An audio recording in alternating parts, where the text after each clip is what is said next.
Bonjour à tous. Très heureux de vous retrouver dans ce petit point d'étape euh, en ce qui me concerne et évidemment pour ma part ce qui concerne beaucoup de gens autour de nous.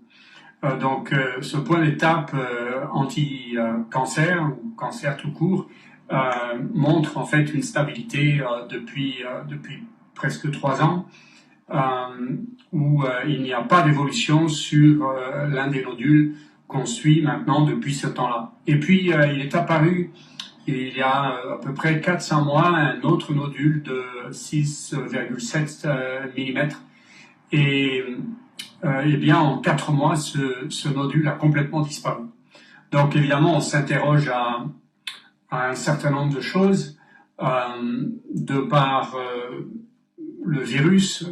En particulier, on sait qu'il y a des cross-réactivités entre certains antigènes viraux et leurs antigènes tumoraux qui excitent les lymphocytes T, donc l'immunité de la personne, et qui seraient capables de jouer un rôle important sur l'évolution de certains cancers.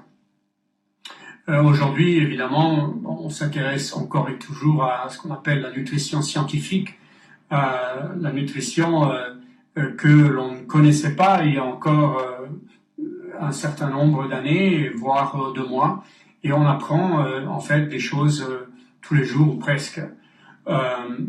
On sait que, évidemment, l'intérêt est en train de grandir de par le monde, dans le monde des microalgues. Et aujourd'hui, on commence à avoir des réponses sur différentes microalgues, qu'elles soient rouges, bleues, vert, marron, avec des propriétés antibactériennes, antitumorales, antivirales bien sûr, anticoagulantes et bien sûr antioxydantes.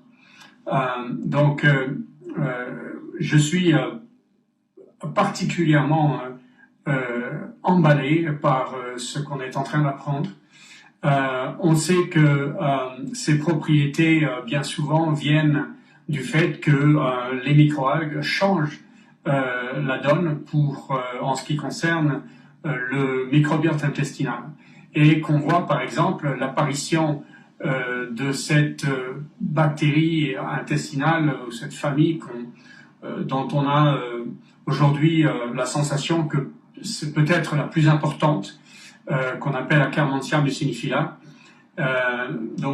Ça vient du mot mucin, ou mucin en anglais, et qui fabrique cette Akkermansia à partir de cette protection visqueuse qu'on a autour de notre intestin.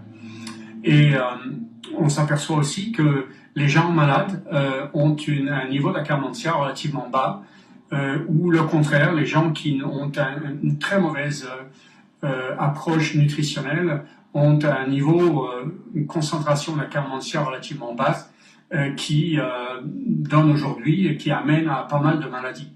Et on voit des gens qui ne répondent pas ou très mal au traitement, souvent en regardant leur niveau d'Akkermansia qui est très bas et en relevant celui-ci, eh bien, on arrive à faire répondre des gens au traitement auxquels ils ne répondaient pas quelques mois avant.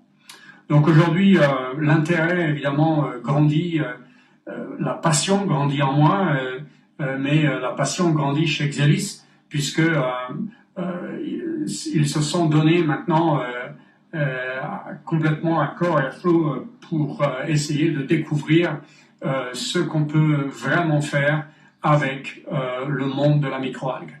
Et c'est une passion totalement partagée.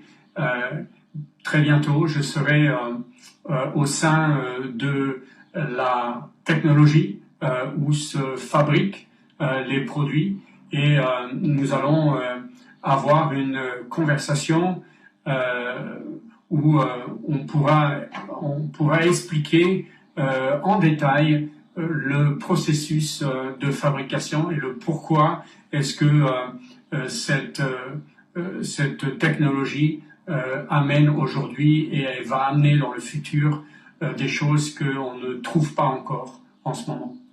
Voilà, je suis très heureux encore une fois de partager ces informations avec vous. J'espère pouvoir, dans un futur très proche et plus lointain, aider un grand nombre de personnes avec leurs approches, différentes approches métaboliques. Encore merci, bonne fin de dimanche et à très bientôt.